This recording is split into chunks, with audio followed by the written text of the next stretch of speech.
Welcome back, everyone. We're diving deep today into something, well, it's pretty vital right now. Absolutely. Air. We're talking air quality, Yeah. specifically what went down globally in 2023. Using a pretty amazing resource, too, the 2023 World Air Quality Report. Over 30,000 monitoring stations, 134 countries. That's a lot of data. It's one of those things.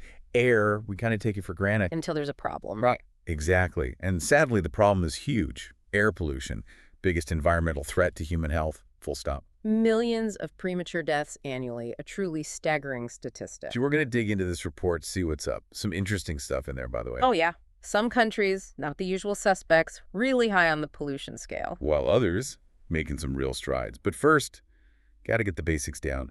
This report focuses on PM 2.5, but what is that exactly? PM 2.5, it's all about those tiny particles we inhale. Tidy how? Think dust, smoke, soot, even liquid droplets, but smaller than 2.5 micrometers. Micrometers. Okay, now you're just using science words. Put that into perspective. 30 times smaller than a human hair. That's small. So these things, they just slip right past our body's defenses. Pretty much. Deep into the lungs, even into the bloodstream. Not good. Definitely not good. Yeah. So bad air in, bad health out. What kind of problems are we talking about? The list is long, unfortunately. Breathing problems like asthma, bronchitis, those are the obvious ones. But it doesn't stop there, does it? Nope. Heart disease, stroke, even lung cancer risk goes up. Seriously, from just breathing. And there's more and more research linking PM 2.5 to, get this, cognitive decline. Wait, so polluted air affects our brains too? Seems so. Scary stuff. All right, so where's this bad air concentrated? Which parts of the world are having the toughest time? The usual suspects, sadly. Densely populated regions often have the worst air quality. Central and South Asia, for example. I was just reading about that. Bangladesh, India, Pakistan, all struggling with high PM 2.5. And a big factor there is the Indo-Gangetic Plain. The what now? It's this huge, incredibly fertile region that spans across those countries. Problem is, its geography, the weather patterns, they trap pollution. Like a smog bowl. Kind of, yeah. Then add in agricultural burning, vehicle emissions, industry. It's a recipe for disaster. And I remember the report specifically mentioned brick kilns. Ah, yeah, those. Big source of PM 2.5, especially the traditional ones using low-grade fuels. It's complex, though. Millions depend on that industry for their livelihoods. So it's not like we could just shut them all down, right? Exactly. We need solutions that work for both people and the planet. Cleaner production methods, that's the goal. Okay, so South Asia, definitely a hot spot. What about other parts of the world? Anything surprising in the report? One thing that stood out to me was East Asia, China in particular. China. But I thought they were making progress on air quality. They were for a while. Yeah. But in 2023, their PM 2.5 levels actually went up. Really? Why is that? Well, they've increased coal plant permits, and coal, as we know, is a major polluter. So even with all their investments in renewable energy, they're still relying on coal. It's a tricky balancing act, trying to manage economic growth while also transitioning to cleaner energy sources. And then you've got those dust storms that hit China. Right. Natural events like that can really throw a wrench in things, even if you're making progress on the industrial side. Okay, so mixed bag for China. What about other parts of East Asia? Well, Mongolia has a pretty interesting story. Mongolia. What's going on there? They were dealing with some seriously bad air pollution for years, but they got serious about tackling it. Invested in cleaner heating systems, improved public transportation, even started planting trees in urban areas. Sounds like they threw everything but the kitchen sink at the problem. Pretty much, and it worked. Their PM 2.5 levels dropped significantly. It's proof that with commitment and the right strategies, change is possible. That's encouraging to hear. It's not all doom and gloom then. Definitely not. There are positive trends happening, but there are also some regions facing persistent challenges, Southeast Asia, for example. Southeast Asia. Why is that region struggling? Well, 2023 was a tough year for them, weather-wise. Remember those El Niño conditions? Vaguely. What did El Niño have to do with air quality? It delayed the rainy season in Southeast Asia. Less rain means less natural cleansing of the air. Ah, so the pollution just hangs around longer? Exactly. Combine that with ongoing industrial growth, and you've got a recipe for bad air. And the report highlighted Indonesia as being particularly hard hit. Yeah, Indonesia is already the region's most polluted country, and Jakarta, their capital, saw a huge spike in PM 2.5 levels in 2023. Jakarta, wow. I mean, it's a megacity, so I guess it's not totally surprising. But still, that's rough. It is, but there's a glimmer of hope there. Remember that Indonesian Supreme Court ruling? The one where activists sued the government over air quality. That's the one, and they won. The court held government officials accountable for the poor air in Jakarta. Wow, that's a huge win. Yeah. So the courts are starting to take this issue seriously. It seems so, and that's a really positive sign. It shows that people are demanding action and the legal system is starting to respond. It's a good reminder that we have power, that we can make a difference. So Indonesia, a tough situation, but with some signs of hope. What about the rest of Southeast Asia? It's a mixed bag, really. Thailand, for example, they saw their annual PM 2.5 levels go back up to pre-pandemic levels. Okay, square one, that's disappointing. It is. But there was also a positive development in Thailand. A court there forced the government to release pollution data from specific factories. Transparency, that's so important. Absolutely. Data empowers people. It allows communities to understand the sources of pollution in their neighborhoods and hold polluters accountable. And speaking of data, this report really highlights the importance of accurate, reliable information, especially in places where official monitoring networks are limited. And that's where citizen science comes in. Citizen science, what's that all about? It's essentially everyday people getting involved in scientific research. In this case, it's about using low-cost air quality sensors to collect data. So it's like crowdsourcing air quality information. Exactly. These sensors are portable, relatively affordable, and can be deployed even in remote areas where traditional monitoring stations are scarce. I'm thinking back to those data gaps in Africa you mentioned earlier. Could citizen science be part of the solution there? Absolutely. It's already happening in many parts of the world, and it's proving to be a powerful tool for filling in data gaps, empowering communities, and advocating for change. So we've got government monitoring, we've got citizen science. It sounds like we're getting a pretty good handle on the air quality situation globally. We're getting there. But remember, data is just the first step. What we do with that data, how we use it to drive action and create change, that's what really matters. Right. And that's what we'll be exploring further in this deep dive. Right. We've covered some of the science behind air pollution and dipped our toes into those regional trends. But what does this all mean for you, our listener? Because, let's be real, this isn't just about far-off places or abstract statistics. Air pollution is personal. It's a local issue, a global issue, all at the same time. We all breathe air, and the quality of that air affects each and every one of us. It affects our health, our well-being, our future. So what can we do about it? Is it all on the shoulders of governments and big institutions to fix this? They definitely have a major role to play, but the reality is we all have a part in creating a healthier environment. And that starts with staying informed. Informed. Okay, so like reading reports like this one. That's a great start, but it's also about knowing what's happening in your own community. What are the sources of pollution in your area? What are the levels like? Right, because air pollution isn't always visible. We can't always see it or smell it, but it can still be harming us. Exactly. So get informed. Resources like the World Air Quality Report are readily available online. They provide detailed information about pollution levels, sources, and trends. So once you know what you're dealing with, you can start making informed choices. Exactly. And those choices can be big or small, like consider walking, biking, or taking public transportation instead of driving whenever possible. Small changes, but if everyone does them. It adds up. Collectively, these choices can make a real difference. And if you must drive, opt for a fuel-efficient vehicle. And let's not forget about those fuel-guzzling airplanes. Maybe think twice about that next flight across the country. Right. Air travel is a major contributor to emissions, so it's worth considering alternatives whenever possible. But okay, let's be real. Individual choices can only go so far. We need bigger, systemic changes, right? Absolutely. Mm-hmm. And that's where your voice comes in. Support organizations working towards cleaner air. Contact your elected officials and let them know that this is an issue you care about. Voting with your wallet is powerful too. Choosing to support businesses that prioritize sustainability sends a message. It does. And don't underestimate the power of conversation. Talk to your friends, your family, your neighbors about air quality. The more we raise awareness, the more we can push for change. And I think that brings us back to those citizen scientists we talked about earlier. They're not just collecting data, they're sparking conversations, they're building community around this issue. And that's what it's all about, right? Collective action, shared responsibility, and a vision for a healthier future. Well said. All right, we talked about what you, the listener, can do. But let's zoom out for a moment and consider the big picture. What are some of the key takeaways from the 2023 World Air Quality Report as a whole? What really jumps out at you? One of the most important takeaways for me is the sheer scale of the problem. Air pollution is a truly global crisis, impacting billions of people. And it's not just a health issue, it's connected to everything. Connected to everything. Okay, unpack that for me. Think about it.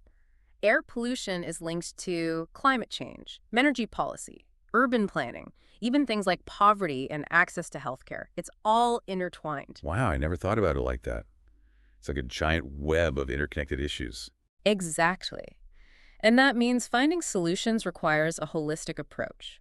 We can't just focus on one aspect of the problem in isolation. We need to be thinking about sustainable development, clean energy transitions, and equitable access to clean air for everyone. So it's not just about slapping a Band-Aid on the problem. We need to address the root causes. Precisely.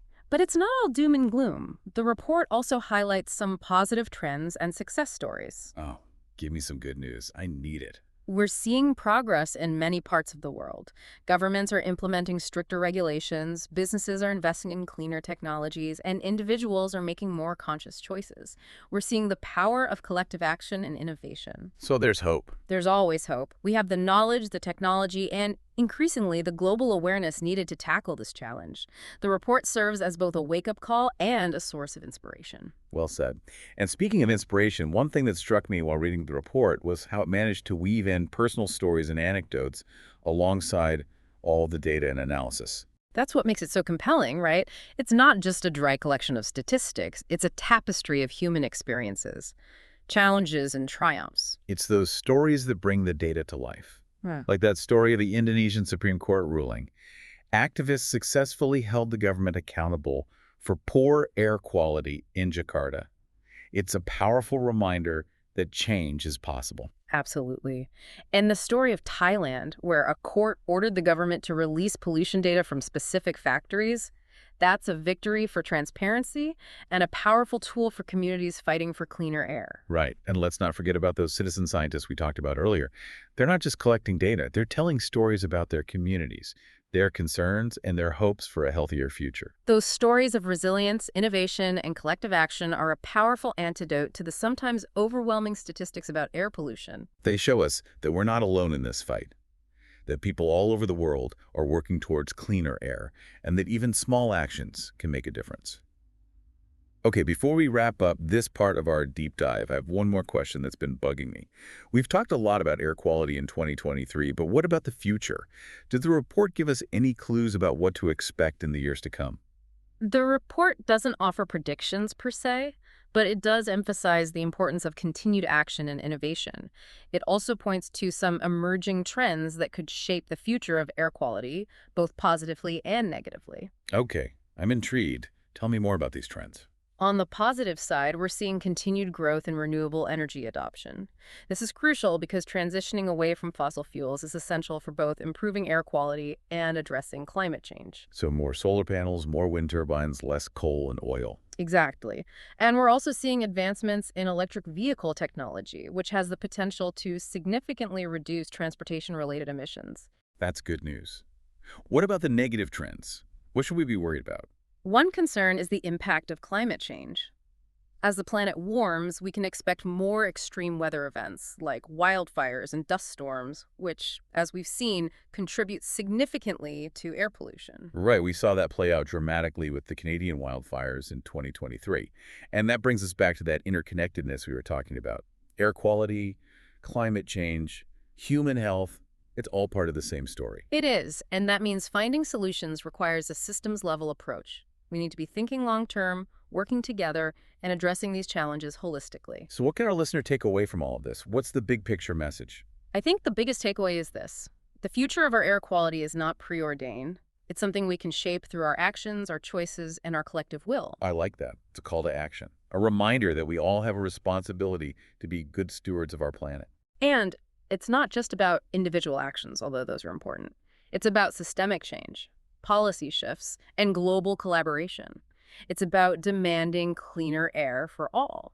And speaking of demanding cleaner air, there's a fascinating story in the report about a group of activists in India. They're using something called litigation for clean air. Litigation.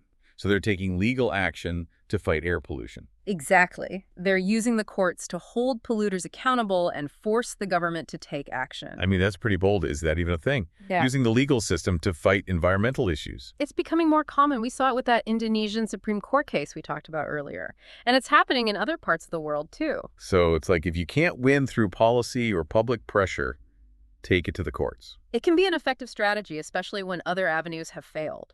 And it's not just about winning individual cases, it's about setting precedents, raising awareness, and forcing a broader conversation about the right to clean air. It sounds like it's part of a bigger trend, a growing movement of people demanding action on air quality. Absolutely. And it's not just limited to legal battles. We're seeing a surge in activism around air pollution, from school children organizing protests to community groups monitoring air quality in their neighborhoods. It's like people are finally waking up to the fact that this is a serious issue that affects all of us. It is serious, and the more people get involved, the more pressure we can put on those in power to make real change. Speaking of getting involved, we've been so focused on PM 2.5, but air pollution isn't just about those tiny particles. Oh, right. There are other pollutants out there, right? Mhm. The report mentions a whole bunch of them. 6 major ones, to be exact, and they're all monitored by environmental agencies around the world. 6. Okay, refresh my memory. What are they besides PM 2.5? Well, there's ground level ozone. It's a big problem in many cities, especially during those hot summer months. Ozone. Isn't that like just up high in the atmosphere protecting us from the sun's rays? It is. But down here at ground level, it's a harmful pollutant. And it's not something that's directly emitted. It forms when pollutants from cars and industrial facilities react in sunlight. Ah, so ozone is sort of a byproduct of other pollution. Exactly. And breathing it in can lead to all sorts of respiratory problems, especially for people with asthma. Then there's carbon monoxide, the silent killer. Carbon monoxide. Okay, now that's one I've definitely heard of. It's dangerous, right? Very dangerous. It's colorless and odorless, so you can't even tell it's there. And it comes mainly from burning fossil fuels. Basically, it suffocates your body by preventing your blood from carrying oxygen. Yikes. Okay, so ozone and carbon monoxide. What else is on the list? Sulfur dioxide, mainly from burning fossil fuels, especially coal. It can trigger respiratory issues and is a major contributor to acid rain. Acid rain, that's the stuff that damages forests and lakes, right? Yep. It can also corrode buildings and infrastructure. Then there's nitrogen dioxide, another one that comes mainly from vehicles and power plants. It contributes to smog formation and acid rain. Okay, so ozone, carbon monoxide, sulfur dioxide, nitrogen dioxide. Yeah. We're missing 2, right? Right, we can't forget about PM10. It's like PM 2.5's bigger cousin. So same sources as PM 2.5, but just bigger particles. Pretty much. Dust, pollen, industrial emissions, things like that. And it can cause similar respiratory and cardiovascular problems. Okay, so that's 5. PM 2.5, PM10, ozone, carbon monoxide, sulfur dioxide, and nitrogen dioxide was the last one. Oh, right. Almost forgot. Lead. It's a heavy metal that can cause serious health problems, especially for children. Lead. I thought we got rid of lead in, like gasoline and paint, ages ago. We did in many countries, but it's still a problem in some parts of the world, especially where leaded gasoline is still used or where there's industrial activity that releases lead into the environment. Makes sense. So 6 major air pollutants to worry about. But the report really hones in on PM 2.5. Why is that? Out of all of those, it's considered the most harmful to human health, at least on a global scale. It's everywhere, and it's linked to the widest range of health problems. Okay, I see. So lots of pollutants out there, but PM 2.5 is the real troublemaker. But, it's easy to get lost in all the science and the data. What I really appreciate about this report is that it doesn't just present the cold, hard facts. You're right, it tells stories, human stories. Exactly. And those stories are what really make this issue come alive. Yeah. Like, I was reading about this village in Nepal. They were struggling with really bad indoor air pollution because they were cooking over open fires. I remember that one. They were using traditional stoves that burned wood and dung, right? Yep. And the smoke was filling their homes, causing all sorts of respiratory problems, especially for women and children who spend a lot of time indoors. It's a problem in many parts of the world, especially in low-income communities. But the good news is there are solutions. Like what? This village in Nepal, they started using these cleaner burning stoves that use biogas. It's a type of renewable energy produced from organic waste. So they're improving their air quality and reducing their reliance on traditional fuels at the same time. Exactly, and that's just one example. The report is full of stories like this, stories of innovation, resilience, and people working together to create a healthier future. It's those stories that give me hope. Because honestly, sometimes this issue feels so overwhelming. I get it. It's a big problem, a complex problem, but the report reminds us that it's not insurmountable, that there are things we can do, both individually and collectively, to make a difference. And speaking of making a difference, I want to go back to something we touched on earlier, citizen science. I'm really intrigued by this idea of everyday people getting involved in collecting data and monitoring air quality. Me too. It's such a powerful concept. It's about democratizing science, empowering communities, and bridging the gap between research and action. So how does it actually work? I mean, I'm not a scientist. I don't have a fancy lab or anything. Can I really contribute to this? Absolutely. Citizen science is all about making science accessible to everyone. And with air quality monitoring, it's easier than ever to get involved. There are organizations all over the world that provide low-cost sensors and training to help you become a citizen scientist. Okay, so I could get my hands on one of these sensors. What do they look like? Are they complicated to use?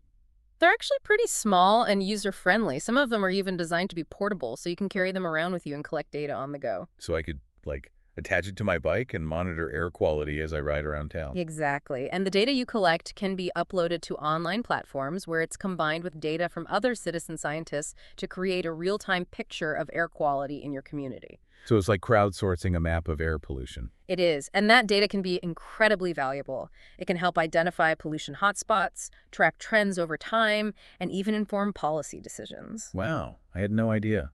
So citizen science isn't just about, satisfying my own curiosity about the air I'm breathing. It can actually contribute to real-world change. Absolutely. Citizen science is playing an increasingly important role in air quality research and advocacy. It's filling in data gaps, empowering communities, and holding polluters accountable. I'm definitely feeling inspired to look into this. Where can our listener go to learn more about citizen science and how to get involved? There are tons of great resources available online. A simple search for citizen science air quality will turn up a wealth of information. You can also check out organizations like the Citizen Science Association, the Air Quality Learning and Demonstration Center, and the Environmental Protection Agency's Citizen Science Hub. Great. We'll be sure to include links to those resources in the show notes. One thing that's really striking about this report is how it highlights the interconnectedness of things. How air pollution is not just an environmental issue, but a social justice issue, a health issue, an economic issue. It's all connected, isn't it? We can't talk about air quality without talking about climate change, energy policy, transportation systems, urban planning. It's all part of the same big picture. And that can feel overwhelming, right? Like, where do we even begin to address a problem this big? It can feel that way. But I think the report offers some valuable insights. It reminds us that solutions exist, that progress is being made, and that we all have a role to play. Right. It's about taking action, both individually and collectively. It's about demanding change, holding those in power accountable, and working together to create a healthier, more sustainable future. And it's about staying informed, engaging with the issue, and never giving up hope. Because the fight for clean air is a fight worth fighting, and it's a fight we can win. Now, before we wrap up, let's talk a bit about some specific actions individuals can take to improve air quality in their own communities. We already touched on transportation, but what about something like landscaping? Can that actually make a difference in terms of air quality? You mean like the plants in our yards and parks? Exactly. Plants are natural air purifiers. They absorb carbon dioxide and release oxygen, so they actually help clean the air. Oh, right. Photosynthesis, grade school science coming back to me. So more trees, less pollution. In a nutshell, yeah. Trees, shrubs, even grass, they all play a role in improving air quality. And it's not just about absorbing pollutants. Plants also help reduce dust, which is another contributor to air pollution. So planting a tree is actually an act of environmentalism. Who knew? It is, and it's something we can all do, whether we have a big yard or just a small balcony. Every little bit helps. I'm feeling inspired to start a garden now. But speaking of things we can all do, I want to circle back to something we talked about earlier. The idea of raising our voices and advocating for change. That's so important because ultimately individual actions can only go so far. We need systemic change to really address this issue. So how do we make that happen? How do we get those in power to take air pollution seriously and implement real solutions? Well, it starts with making it clear that this is an issue we care about. Contact your elected officials, write letters to the editor, show up at town hall meetings, let them know that clean air is a priority for you. Right, because they're supposed to be representing us, the people.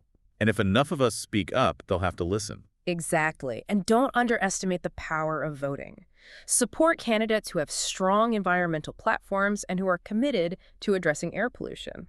So it's not just about what we do in our daily lives. It's about using our voices and our votes to create a better future. Absolutely. And that brings us back to that idea of collective action.